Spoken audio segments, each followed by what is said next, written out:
96 Tacoma 2.7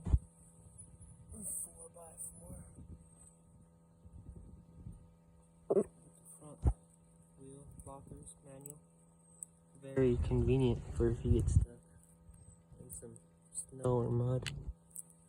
But want to share my newest addition to my badass.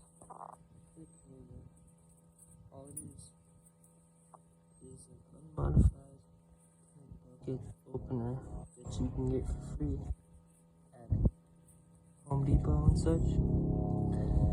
I just got my flathead, kind of popped it up on one side.